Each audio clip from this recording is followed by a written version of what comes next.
Cameron Stewart is the Australian's chief international correspondent, and this year one of our highest rating episodes of The Front has been a conversation Cameron and I had about the Houthis in Yemen.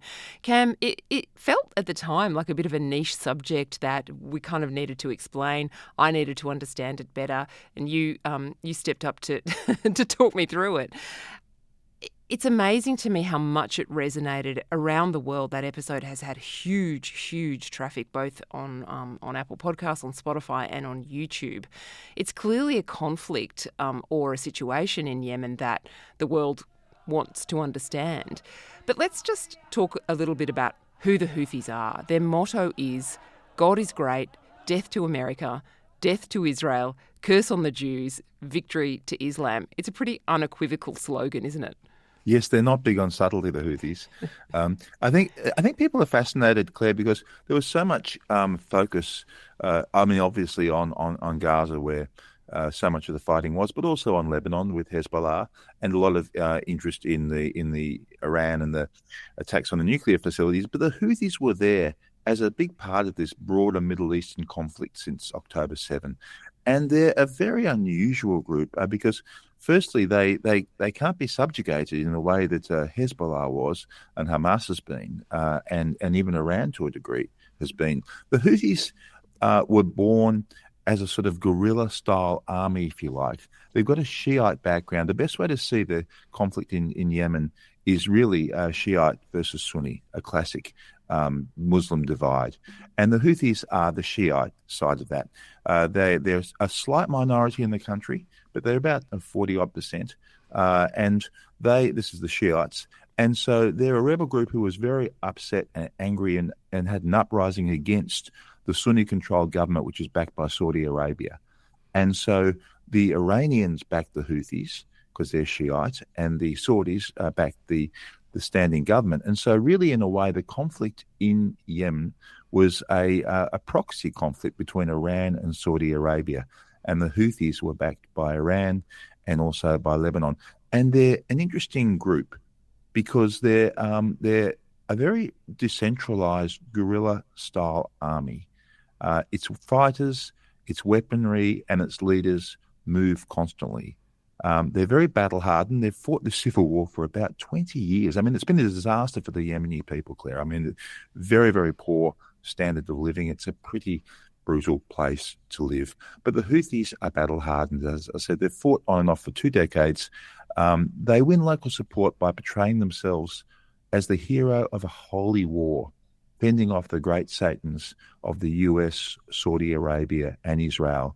They're virulently anti-Semitic.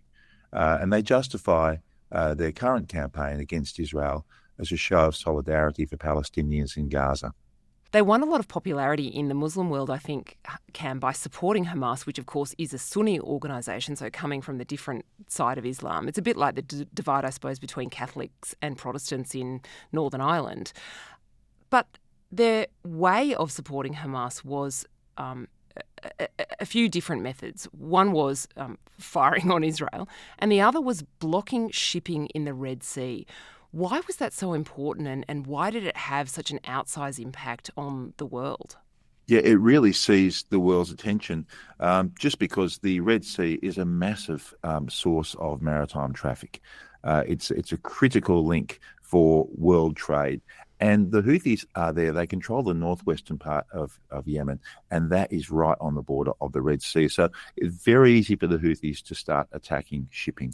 And what they did was they attacked Israel, any shipping that had connections to Israel, but they even went broader than that at the height and were attacking almost random shipping coming through. And of course, these shipping companies, Claire, they're private shipping companies. A lot of them, they've got to make profits, and they couldn't get insurance on the ships. It was dangerous. So they had to go the long way around Africa. I mean, this added huge amounts of cost onto international trade. It affected world markets. And the Houthi campaign against the shipping actually killed 9 people and sunk 4 ships. It totally upended shipping through the Red Sea, and about $1 trillion of goods passes through that each year. So that's why it made so many headlines, and it was such a headache for the Israelis, but also for the Americans, of course, as well. Donald Trump was furious with the Houthis, and in fact The US delivered a series of major attacks on the Houthis earlier this year to try and stop them from actually targeting the Red Sea. In May this year, Israel kind of made their first really concerted attack on the Houthis in this conflict, a bunch of airstrikes, and that was in response to some very successful Houthi attacks on Israel. They'd fired ballistic missiles on Israel's main airport, Ben Gurion Airport in Tel Aviv. So let's talk first about that attack, Cam, back in May. That was just after a ceasefire had ended in Gaza, wasn't it? That's right, and I think the Israelis were shocked, to be honest. I mean, Yemen's a long way away. And they were shocked that the Houthis could fire such long-range weaponry and actually hit Israel. And in fact, from that point, Israel took the defence against the Houthis, its defence, far more seriously. And most of the Houthi attacks with these missiles were actually shot down long before they got to Israeli territory. But it really, really pricked the attention of the Israelis, who are, of course, extremely distracted by other conflicts in Gaza and Lebanon. And I think people were thinking, and also with the Houthis, it's a bit of a David and Goliath thing. I mean, they're not a massive force, they're not a massive army, and so to be shooting long-range missiles at Israel when they know how technically sophisticated Israel is was a very brazen move. I think it really did surprise people a lot, and the Israelis came fairly hard back at the Houthis, but we had a remarkable thing happen in May, Claire, and that's when Donald Trump, after having bombed the Houthis fairly heavily, abruptly stopped and made a deal. And the deal was that the Houthis, the US would stop the attack on the Houthis if they stopped their attacks on US shipping through the Red Sea. But interestingly, Trump did not include Israel in that. And a lot of people were puzzled by that. He didn't say, you've got to stop your attacks on Israeli shipping. He actually left Israel to deal with the Houthis separately. But that actually was one part, and the Houthis agreed to that. And so the US attacks on the Houthis stopped, and the Houthi attacks on US shipping in the Red Sea stopped at the same time. It didn't stop the Israelis. Throughout June and July, the Israeli Navy was attacking Yemeni ports and attacking the Houthis. And then in August came the attack that prompted the episode that we talked about, Cam. That was where the Israeli Air Force fired on a group of the most senior Houthi leaders when they were gathering in the capital Sana'a to watch a televised speech by their leader. Just talk me through the significance of that attack and the planning of it and why it was such a big deal. Yeah, it was a very clever attack by Israel. They did a couple of fake intelligence flags where they made the Yemenis, the Houthis, believe that the Israelis didn't have a great handle on the intelligence on their movements, and of course Israel was effectively fooling them. And it was an amazing strike. They all gathered in the same building, which is really a 101 of what you don't do in that situation. And it killed the Prime Minister, Houthi Prime Minister, and a lot of the most senior officials. It was in late August. And the Houthis for a while denied it. Oh, no, you didn't, you killed nobody. Then that finally came out that they did. And I think that made a big impact. It really shocked the Houthi leadership. They claimed, we're going to get the Great Satan, we're going to fire back at Israel. And they did fire a little bit, but I really think that had a huge impact on the Houthis in just making them more gun-shy, because they realized that even from that distance, Israel could A, detect where they were, and B, actually hit them. It capped a pretty incredible year for the Israeli Defense Forces. They had, with the collaboration of Mossad, very successfully dismantled Hezbollah in Lebanon with the attacks on the pages and then the walkie-talkies. They had an incredibly successful attack on Iran that they called Operation Rising Lion, ultimately supported by the United States. And, of course, they had significant successes in Gaza itself. How did the attack on the Houthis kind of play into what seems to have been a very successful year for Israel? I mean, that was, in a way, the cherry on top for Israel was that very successful attack against the Houthis. And yet, In a way, I mean, Israel sort of subjugated Iran to a large degree with its attacks on its nuclear facilities. It certainly subjugated Hezbollah. It certainly decimated Hamas in Gaza, but it still hasn't really, despite that attack on the leadership of the Houthis, it hasn't destroyed the Houthis as an organization. I mean, they are decentralized. They're guerrillas. They're in the hills. They're a long way from Israel. It's much harder for Israel to mount a major campaign. So look, the Houthis are very much alive still as a military and political force. Yes, they're a bit more gun-shy after that attack by Israel, but they are still there. They still exist. And one of the great questions now, Claire, is that now the Houthis have lost their Shiite backers. I mean, it's much harder for Iran to get supplies to the Houthis now. Hezbollah has been decimated.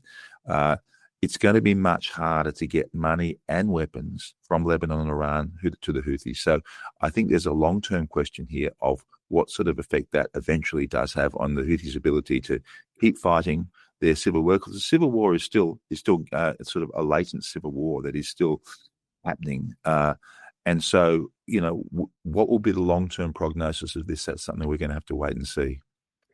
Yemen is such a sad story, isn't it, Cam? It's yet another Middle Eastern country where people have been cursed by corruption and civil war over the years. It's just on the southern tip of Saudi Arabia. Its neighbours are Oman and then, of course, Africa. It's between the Gulf of Aden and the Red Sea. But what's the future for Yemen now that the Houthis are in this very different situation? There's a possibility that the civil war could start again in earnest. It would depend how much effort the US and Saudi Arabia want to do in actually backing the Sunni side of the conflict. And it's unclear actually how much they want to do that. If they see that the Houthis are vulnerable, they may push and go for another wave to try and attack them and take more ground. But look, it really does seem more like a stalemate at the moment, Claire. And as you say, the real victims here are the people of Yemen in this very poor country. There's no obvious roadmap to a peace solution here. And I think as far as the West goes, they're probably more inclined to just want to keep the Houthis under some sort of control and not have them attack, A, shipping in the Red Sea, and B, Israel. Yeah, do you think it will have an effect on trade routes more generally, Cam? Like, will this be the kind of... Will those changes that shipping companies had to make to take different, much longer routes, will they now be more entrenched, or do you think it'll just go back to normal? I think it'll go back to normal because commerce is commerce. People want to have low costs, and if they can get through a passage like the Red Sea, they'll go for it. And that's what's happening now. But, I mean, the Houthis have this in their back pocket, don't they? They've shown that they can do it before. They've shown they can do it again in short notice. And that's something that that the Americans, the Israelis, and frankly the world trading community will be very anxious to not let them do again. But I think the Houthis have the potential to do it again. And I think if something flares up, in fact, a very good point here is that if the ceasefire in Gaza collapses, I think you will see the Houthis firing missiles again at Israel and possibly even firing missiles again at ships in the Red Sea, because what they've said is that they'll cease their hostilities in respect of the ceasefire, but only so long as it lasts. If the ceasefire collapses, which of course it could, it's still quite fragile, then that you might well see the Houthis firing yet again, and the whole thing could flare up yet again. You'd assume that now it's on Mossad to try to disrupt them, in the kind of long grind of intelligence that they used against Hezbollah. 20 years of planning went into those pager and walkie-talkie attacks that Mossad pulled off. Would you think that that's going to be more difficult with the Houthis, given how spread out they are and how kind of decentralised? Yes, definitely more difficult, but certainly not insurmountable, as we saw with that attack in late August. And the Houthis would be very, very aware of that. But I think you're right.